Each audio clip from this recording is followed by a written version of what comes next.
알면 할수록 재밌는 우리 생활 속 다양한 빅데이터 이야기, 빅데이터 탐구생활.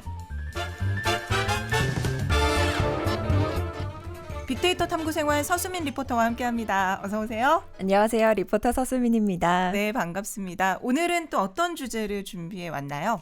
오늘의 주제는 인공지능이 도와주는 나의 공부입니다. 이게 실제 수업에서도 활용이 되고 있나 보네요. 네, 이제는 초등학교 수업에서도 태블릿은 필수가 됐습니다. 이 각 교실에 수십 개의 태블릿 PC를 한 번에 충전할 수 있는 기계도 갖추고 있을 정도인데요. 단순히 디지털 기기를 활용하는 수준이 아니라 이제는 인공지능을 활용해서 학습 정보를 실시간으로 분석해주기도 합니다. 간단한 테스트를 통해서 학생들이 잘 모르는 내용을 확인하고 어떤 개념을 모르는지 분석해주는 건데요. 실제로 어떻게 쓰이냐면요. 우리가 수능이나 자격증 시험을 보고 나면 데이터가 나오잖아요. 네. 이 문항은 난이도가 어느 정도고 1번에서 5번 중에 사람들이 어디에 답을 체크했는지 수치로 확인할 수가 있습니다. 지금까지는 이게 시험을 다 치고 답안지를 모아서 뒤늦게 알 수 있었다면 이제는 이걸 실시간으로 확인할 수 있는 겁니다. 아, 실시간으로. 네. 네. 그럼 그 각 학생마다 어떤 부분을 다시 알려줘야 되는지도 굉장히 빠르게 파악이 되겠어요? 맞습니다. 여기에 더해서 저희가 이 코너를 통해서 챗GPT가 사람의 대화를 알아들을 수 있는 원리를 살펴봤었잖아요. 네. 이 많은 데이터를 학습해서 인공지능이 앞에 단어를 보고 뒤에 단어를 추측할 수 있다 이렇게 했었는데요. 이는 교육 측면에서도 쓰일 수 있습니다. 인공지능을 활용하면 강의를 녹음하고 말을 텍스트로 변환해주기도 하고요. 반대로 글을 음성으로 읽어주기도 하면서 시각, 청각 장애가 있는 학생들에게 도움이 되기도 합니다. 이렇게 또 장애를 가진 학생들도 편리하게 사용을 할 수 있겠군요. 맞습니다. 그리고 효과적으로 공부할 수 있는 방향도 제시를 해주는데요. 사람마다 부족한 부분이 다 다르잖아요. 네. 인공지능을 활용하면 개인에게 맞춘 커리큘럼을 짜줄 수 있습니다. 내가 자주 틀리는 문제를 분석해서 그것과 비슷한 문제들 위주로 공부시켜주는 건데요. 이를 활용한 대표적인 프로그램이 있습니다. 산땡 토익이라고 토익 학습 프로그램이 있는데요.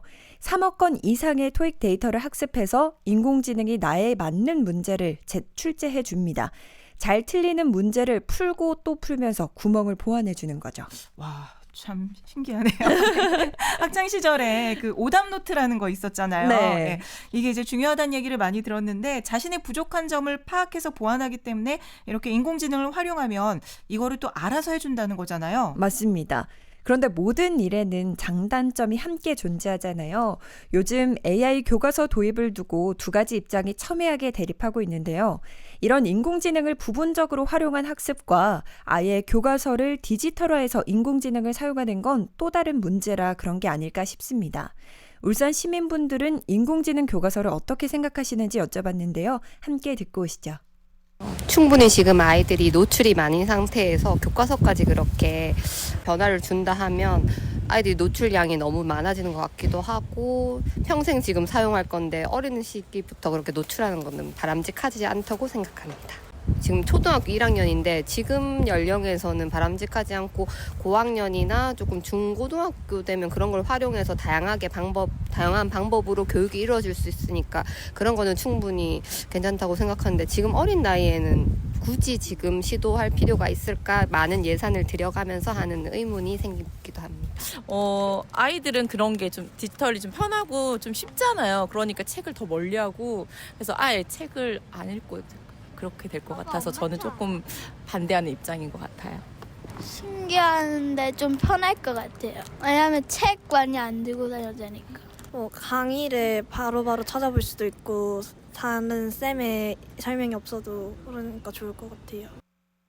네, 인공지능 교과서 도입에 대해서 찬성과 반대가 이렇게 나뉘고 있는데 우리 애청자분들의 의견도 궁금하네요. 짧은 문자 50원, 긴 문자 100원의 정보 이용료가 드는 샵 1041번 열려 있으니까 혹시 또 여러분의 의견 보태고 싶으면 남겨주셔도 좋습니다. 그런데 찬성과 반대 관점이 어떻게 나뉘고 있는 거죠? 네, 먼저 찬성 측 입장을 몇 가지 살펴보면 아까 말씀드린 것처럼 맞춤형 학습이 가능하다는 겁니다. 우리가 과외가 아닌 이상 여러 명이 함께 수업을 듣잖아요. 그럼 선생님께서 모든 학생이 수업을 잘 따라오고 있는지 알기가 어렵습니다. 그런데 이렇게 인공지능을 활용하면 현 상황을 바로 파악할 수 있다 보니까 심화나 보충 학습을 도와줄 수 있게 되는 거죠. 그리고 접근성과 포괄성이 좋은데요. 이해를 돕는 표나 그림 등 시각 자료를 바로 띄워주는 것과 같이 다양한 보조 자료들을 활용하기 좋습니다. 또 종이를 덜 사용해서 탄소 배출량을 줄일 수 있다는 의견도 있습니다. 그렇군요. 그렇다면 반대 입장은 어떤가요? 초기에 인프라와 장치, 소프트웨어 개발에 상당한 투자가 필요한데요. 여기에 비용이 굉장히 많이 든다는 점을 문제로 꼽고 있더라고요. 그럼 상대적으로 학교 운영과 교육 활동에 들어갈 비용이 줄어들 수밖에 없는 상황인 건데요. 기존의 전통적인 교육 방식이 AI를 활용한 것보다 더 좋다고 생각하시는데 비용까지 많이 드니까 반대한다는 입장이었고요. 또 소외계층 학생들은 기기 접근과 인터넷 연결에 어려움이 있을 수 있어서 정보 격차가 발생할 수 있다는 우려가 있습니다. 그리고 가장 걱정하는 부분은 산만해질 수 있다는 겁니다. 디지털 기기를 활용하다 보니까 아이들이 더욱더 딴짓하기 쉬운 환경이 될 수 있다고 보는 거죠. 그렇군요. 자, 그렇다면 이 디지털 교과서 실제 교육 현장에서 써본 곳들 있다면서요? 네, 울산에서는 전체 17% 정도의 학교가 사용을 신청해서 지난 4월부터 이용에 들어갔습니다. 지난 5월 31일 기준으로 봤을 때 울산에서 AI 디지털 교과서를 사용하기 위해서 시스템에 접속한 학생들은 하루 평균 실제 가입자의 24.2%였다고 합니다. 이는 전국 17개 시도 중 가장 높은 수치인데요. 다른 지역과 다르게 울산은 이용을 원하는 학교만 AI 교과서를 신청했기 때문으로 보고 있습니다. 그래서 실제 도입 효과에 대해서 평가를 더욱더 객관적으로 할 수 있을 텐데요. 실제 현장에서의 반응도 엇갈렸다고 합니다. 선생님들께서 바로 학습 현황을 보고 피드백해 줄 수 있는 점은 좋았지만 개인 패드다 보니 학생들이 집중을 못할 때가 있어서 선생님들께서 학생들의 화면 제어 기능이 필요하다는 의견이 있었습니다. 네. 자, 그래서 이런 국회에서 인공지능 디지털 교과서를 교과서가 아닌 교육 자료로 지위를 낮추는 법안이 발의된 상황이라면서요? 네, 맞습니다. 현재 관련된 초중등 교육법 개정안이 국회 교육위 법안 심사 소위를 통과했지만 교육위 전체 회의 상정이 보류되면서 교육 현장에서의 혼란이 커지고 있다고 합니다. 빅데이터와 인공지능이 우리의 삶에 도움이 되는 건 맞지만 어떻게 활용하는지가 중요한 문제인 것 같습니다. 이 정책이 갈팡질팡하는 시간이 길어질수록 아이들 교육에도 영향을 줄 수밖에 없는데요. 명확한 정책 방향과 개선으로 하루빨리 AI 교과서 도입에 대한 결정이 확실하게 되길 바라겠습니다. 네, 우리 6391님은 반대하신대요. 아이들이 걸어다니면서 지금도 휴대폰 보는데 아침부터 저녁까지 전자파에 노출된다면 건강에 해로울 것 같습니다. 또 이런 의견을 남겨주셨네요.